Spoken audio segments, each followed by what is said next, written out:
मेरा नाम डॉक्टर सिद्धार्थ वॉरियर है। I am a neurologist. मैं डॉक्टर हूँ, मैं बॉम्बे में प्रैक्टिस कर रहा हूँ और पिछले 3 साल से कंटेंट बना रहा हूँ। न्यूरो साइंस पे कंटेंट बना रहा हूँ ताकि मैं बता सकूँ लोगों को कि उनके दिमाग में क्या हो रहा है, ब्रेन कैसे काम करता है, एंड ये जानना ज़रूरी क्यों है। आई फील कि सबको एक हक होता है खुद के ब्रेन के बारे में पता होना, उससे जो एम्पावरमेंट मिलता है, that is the role of my content. और इसके पीछे क्या रीज़न है कि आपने ब्रेन में ही क्यों अपनी स्पेशलिटी करी? ये तो थोड़ी लंबी कहानी है। When I was in school मुझे साइकोलॉजी में बहुत इंटरेस्ट था कि लोग ऐसे क्यों बिहेव करते हैं, why are we the way we are. तो इसमें मुझे काफ़ी क्यूरियोसिटी होती थी कि ह्यूमन बिहेवियर पे। तो पहले मुझे लगा कि मैं साइकोलॉजी करूँगा, but my dad is a MD medicine doctor और वो एक इन्फ्लुएंस हुआ कि चलो मेडिसिन कर लेते हैं। बट वो साइकोलॉजी का जो क्यूरियोसिटी है वो हमेशा रहा मेरे साथ। Then I realise that psychology is understanding a human person from the outside, लेकिन एक तरीका होता है पता करने का, वो है थ्रू द इनसाइड। तो ब्रेन के अंदर जो वायरिंग है, जो केमिकल्स है, जो नेटवर्क्स है, उससे भी पता चल जाता है कि लोग ऐसे क्यों है। तो आप क्या प्रॉपर स्कैन्स में देखते हो? जी। ये तो आपका डे टू डे प्रैक्टिस होगा आई थिंक, राइट? जी, MRI कर लेता हूँ, CT स्कैन कर लेता हूँ, और भी डिटेल टेस्ट होते हैं, जैसे फंक्शनल MRI होता है। फंक्शनल MRI में आदमी अंदर लेटा हुआ है और अगर उनको गुस्सा आ रहा है तो एक particular part of the brain will light up. ये कैसे पता कि गुस्सा आ रहा है? ये भी तो हो सकता है कि कोई और फीलिंग हो जिसको हम गुस्से की तरह इंटरप्रेट कर रहे हैं। ब्यूटीफुल। अभी आप ऑलरेडी न्यूरो साइंटिस्ट जैसे सोचना शुरू किए हो। ये जो हर एक इमोशन का जो ओवरलैप होता है, ये बहुत इंटरेस्टिंग होता है। बिकॉज बचपन में हम लोग सोचते हैं कि प्यार अलग है, गुस्सा अलग है, जेलसी अलग है, लेकिन ये सब में जो कनेक्शंस है वो न्यूरो साइंस अभी पता कर रहा है कि there is a lot of fear in love, there is a lot of love in jealousy. So all these different things, उसमें जो ओवरलैप जो होता है वो न्यूरो साइंस के थ्रू हमें एक अलग तरीके से देखने मिलता है। तो हम एक तरीके से इन दो इमोशंस के बीच में या किसी भी दो इमोशंस के बीच में एक लाइन नहीं खींच सकते और ये नहीं कह सकते कि ये है और ये है। जैसे हमने MD मेडिसिन में ये सीखा कि हम लोग बोलते हैं कि कार्डियोलॉजिस्ट के पास जाओ, हेपेटोलॉजिस्ट के पास जाओ, न्यूरोलॉजिस्ट के पास जाओ, लेकिन बॉडी एक ही है ना। हम लोग अलग अलग ऑर्गन्स पे डिवाइड करते हैं, लेकिन Right. शरीर तो एक ही है। तो हर एक स्पेशलिस्ट को बाकी ऑर्गन्स के बारे में भी पता होना चाहिए, Right. क्योंकि हर एक स्पेक्ट्रम होता है and everything affects everything else. अगर हार्ट खराब है तो ब्रेन खराब होगा, किडनी खराब होगी थोड़े टाइम में। तो वो एक स्पेक्ट्रम होता है। तो सिमिलरली इन इमोशंस। और यही फर्क हो गया कि होलिस्टिकली एक प्रॉब्लम को देखना या एक बीमारी को देखना, Right. और एक फ्रेगमेंटेड वे में देखना। बिल्कुल। क्योंकि हो सकता है कोई डॉक्टर हो जो एक पर्टिकुलर ऑर्गन पे काम कर रहा है लेकिन उसकी जड़ कुछ और ही हो। बहुत बार ऐसा होता है कि जैसे एक पेशेंट आया था 2 हफ्ता पहले, उसका हाथ हिल रहा था, ओके, कंटिन्यूस हिल रहा था and he was behaving odd, जैसे अजीब से बात कर रहा था वो। एंड न्यूरोलॉजिस्ट के पास आया क्योंकि हाथ हिल रहा है, अजीब से बात कर रहा है। टर्न्स आउट उनका किडनी में प्रॉब्लम था। He was having something called encephalopathy, मतलब किडनी जब खराब होती है तब ब्रेन खराब होता है, क्योंकि जो कचरा जो होता है ब्रेन से जो निकलना चाहिए वो नहीं निकलती, तो वो ब्रेन में एक्यूमुलेट हो जाता है और उसको एनसेफेलोपैथी कहते हैं। तो ब्रेन ठीक से काम नहीं कर रहा है। तो अगर किडनी के बारे में अगर नहीं पता होता तो बीमारी पकड़ में नहीं आती। तो दिस इज़ वेरी इंपॉर्टेंट कि वो एक ओवरऑल पिक्चर, और ये सिर्फ मेडिसिन में नहीं है, आई एम श्योर हर एक कॉर्पोरेट जॉब में, हर एक सिस्टम में ये अप्लाई होता है कि every part of the system will apply to everything else, will affect everything else. या I was about to say that, मतलब बहुत बार लाइफ में क्या होता है, हम अपनी लाइफ में एक पर्टिकुलर एरिया पे काम कर रहे होते हैं जबकि हम उसके रूट को नहीं कभी समझ पाते हैं या एक्चुअल में नहीं समझ पाते उसका कॉज क्या है। ऐसा आप भी कई बार फेस करते होंगे, राइट? बहुत बार। इनफैक्ट हर एक OPD में हर एक पेशेंट मेरे लिए एक पजल होता है, क्योंकि वो पेशेंट आ रहा है एक प्रॉब्लम से, लेकिन क्या वो असली प्रॉब्लम है कि that is just a cause of some other problem जिसको उसने देखा ही नहीं है, उसने नोटिस भी नहीं किया हो। So this is always there. तो वहाँ पे एक डॉक्टर का बायस भी तो आ जाता होगा ना, क्योंकि उस तरह का पेशेंट उस तरह के सिम्टम्स के साथ में आपने पहले जब देखा होगा तो आपके माइंड में सबसे पहला थॉट यही आएगा कि अच्छा कुछ वैसा ही है, जबकि हर केस अपने आप में अलग होता है, this right? Is one of the biggest challenges of medicine. इसको अवेलेबिलिटी बायस कहते हैं। तो मैंने ये मेडिसिन में देखा था, MBBS में मैं जब पढ़ाई कर रहा था। टेक्स्ट बुक है, उसमें thousands of diseases are there. उसमें से 2-3 डिजीज ऐसे होते हैं जो काफ़ी रेयर होते हैं, but when you read it और उसके अगले दिन आप जब हॉस्पिटल जाओगे तो सडनली हर एक पेशेंट तुमको लगेगा कि ये यही है, क्योंकि that is the last thing you read. और इसको अवेलेबिलिटी बायस कहते हैं कि जब ब्रेन ढूंढता है कि इसका कारण क्या होगा, तो जो सबसे लास्ट आपने जो सोचा था उसको जोड़ देता है कि ये उसके वजह से ही हुआ होगा. This always happens.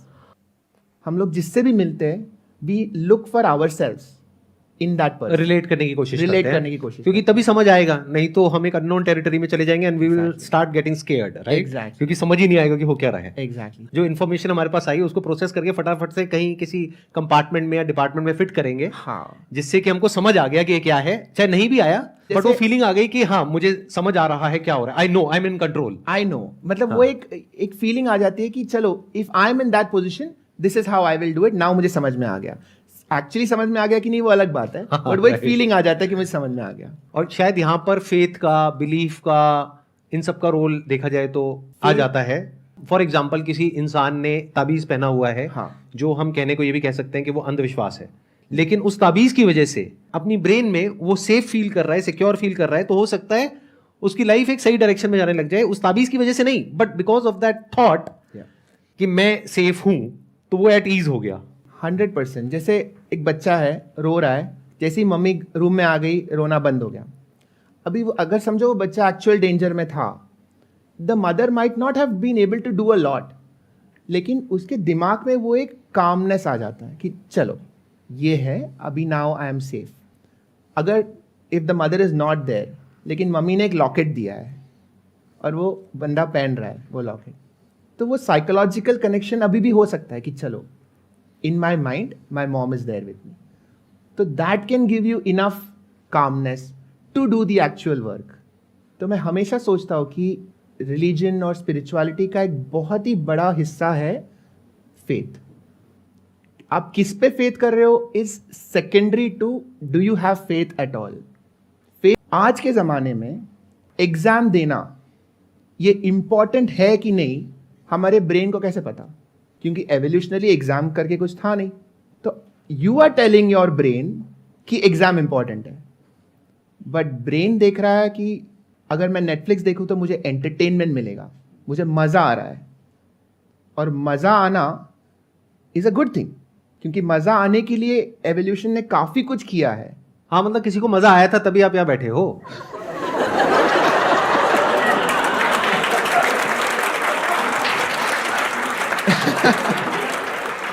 उनकी भी गलती नहीं थी. तो ये जो हम लोग कह रहे हैं ना कि मुझे डिस्ट्रैक्शन हो रहा है, एक्चुअली ब्रेन को लग रहा है कि वो ज़्यादा इंपॉर्टेंट है, और आप ये फालतू की चीज़ों में टाइम वेस्ट कर रहे हो, जैसे एग्जाम्स और पढ़ाई. ब्रेन को समझ में ही नहीं आ रहा है कि एग्जाम पढ़ाई इंपॉर्टेंट है, क्योंकि ब्रेन को फ्यूचर के बारे में सोचना नहीं आता. सच ये है कि हमारा जो प्रिमिटिव ब्रेन है, जो पुराना ब्रेन है, इसको लिम्बिक सिस्टम कहते हैं, पुराना ब्रेन है, इसको फ्यूचर के बारे में सोचना आता ही नहीं है.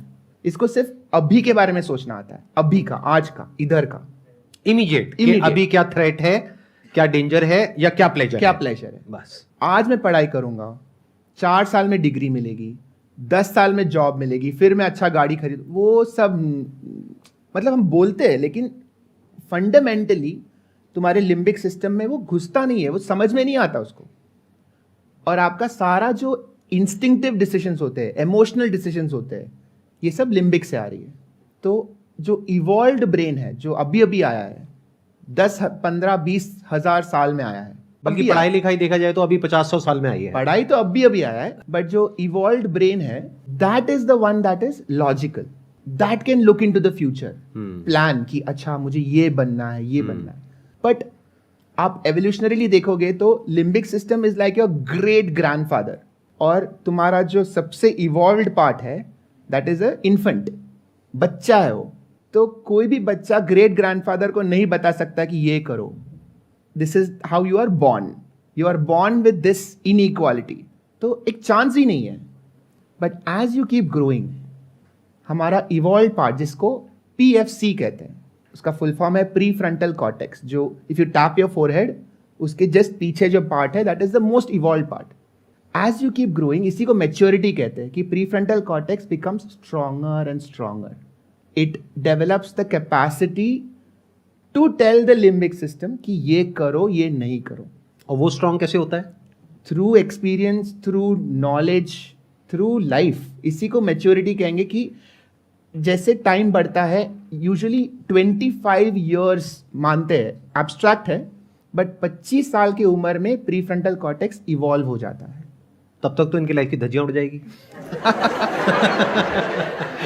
क्योंकि अभी ये सारे 18-19 साल के हैं. अगर तब तक इनको समझ आएगा कि ये जो कर रहे हैं उसकी वजह से क्या गड़बड़ होने वाली है, बिल्कुल. ये तो एक बहुत बड़ी प्रॉब्लम हो गई जिसका हमको सोल्यूशन निकालना पड़ेगा. क्या ऐसा कुछ हो सकता है जैसे अभी इनकी एज है मान लो 18-19 साल, इनका जो प्री फ्रंटल कॉर्टेक्स है वो इतना डेवलप हो जाए जितना कि एक 25 साल के आदमी का होता है? क्या ऐसा कोई तरीका है? बहुत सारे लोग हैं. There are so many children who are at 17, 18, 20, 22 are achieving very good things because they have learned to control their limbic system. और वो कैसे होता है? Most important is motivation. हम लोग क्यों कर रहे हैं? PFC कह रहा है कि एग्जाम के लिए पढ़ाई करो. क्यों पढ़ाई करें? अगर वो क्यों बहुत क्लियर है दिमाग में, तो PFC will overcome the limbic. और वो क्यों सिर्फ क्लियर होने से नहीं होगा. मान लो किसी को क्लियर हो भी गया बट कुछ देर के लिए क्लियर हुआ, फिर उसके बाद में और जो हमारा जो डिफॉल्ट सिस्टम है उसने ओवर पावर कर लिया उस क्यू को. तो that cue has to be reinforced and it has to be a constant thought and a constant reminder. और वो डोमिनेटिंग थॉट होना चाहिए, तभी वो हमारी बायोलॉजी को सरपास कर सकता है. राइट? दोनों बायोलॉजी है, ऐसा नहीं है कि एक बायोलॉजी और एक नहीं है, बट जो लिम्बिक का क्यू है, द लिम्बिक का मोटिवेशन है, वो 1 billion years से हो रहा है. अगर आपने सुना होगा practice makes man perfect, the limbic has been practising for 1 billion years. आप एग्जाम के लिए प्रैक्टिस कर रहे हो 2 महीने से, क्या कंपटीशन है ये तो हो ही नहीं सकता. So the more you practice that motivation कि मुझे ये करना है क्योंकि दैट मेन रीजन आप बार बार रीएनफोर्स करते जाओगे, तो that PFC can overcome the limbic. So there is no clear cut finish line. जो फिनिश लाइन है वो हमने बनाया है, एक कहानी है कि एक एब्स्ट्रैक्ट फिनिश लाइन हमने बनाया कि चलो ये हुआ तो खत्म. Trust me, I have given more than 25-30 exams, और हर एग्जाम के टाइम में मैं सोचता था कि बस ये एग्जाम अगर क्लियर हो जाए तो लाइफ सेट है.